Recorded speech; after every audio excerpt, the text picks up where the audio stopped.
भी आप लोगों ने देखा कि पटना में खान सर और रोशन आनंद सर के इंस्टीट्यूट के बीच में थोड़ी सी झड़प भी हुई, ठीक है, पथराव भी हुए। उसके बाद में रोशन सर को किस तरीके से गिरफ्तार कर लिया गया और उसके बाद में अब तक वो जेल में थे। आज सुबह मुझे सुनने में आया कि उनका बेल हुआ है। लेकिन इस बेल के पहले कल की बात है कि कल एक बहुत दुखद घटना हुई। रोशन सर के जो छोटे भाई हैं यहाँ पे, ठीक है, उनकी एकदम आकस्मिक मृत्यु हो गई और पता नहीं चल पाया अभी तक पूरा कारण क्या है। पोस्टमार्टम का रिपोर्ट नहीं आया है, ठीक है, कि वो मृत्यु है कि वो हत्या है कि वो क्या है। अब जो भी है, कुछ लोग कह रहे हैं कि दवा खा रहे थे तो हो गया, लेकिन फिर उनकी आंखों पर भी जख्म था, ब्लीडिंग भी थी, सारी चीज़ें थी। तो अब वो पोस्टमार्टम का एक बार जो रिपोर्ट है वो आ जाएगा तो पता चल पाएगा। आप लोगों से मेरा अनुरोध है कि कृपया करके 30 सेकंड का जो है उनकी आत्मा की शांति के लिए आप लोग मौन रखें, ठीक है, कि वो जहाँ भी रहें उनकी आत्मा शांत रहे। और ये इस समय सबसे बड़ा दुख का घड़ी है, मैं आपको बताऊं, रोशन सर के लिए।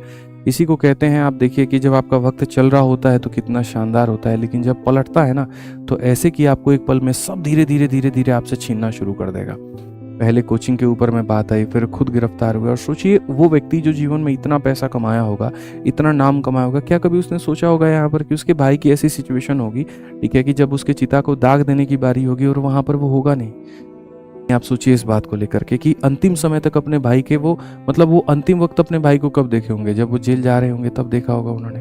और क्या उस समय उन्होंने कल्पना की होगी कि शायद ये अंतिम बार मैं अपने भाई को देख रहा हूँ।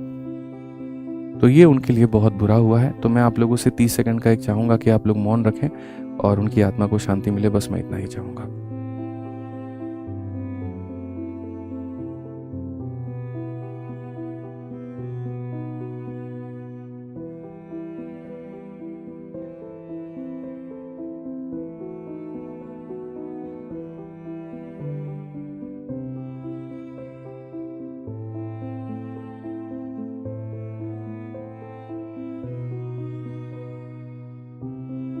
चलिए, बाकी आप लोगों से कहेंगे, लड़ाई झगड़े में कभी भी कुछ भी नहीं रखा है, किसी का कोई फायदा नहीं हुआ है, इसमें चीज़ें खराबी होती हैं, मतलब यहाँ पर नुकसान ही होता और कुछ नहीं होता। मैं पहले दिन से ये बात कहते आ रहा हूँ, ठीक है।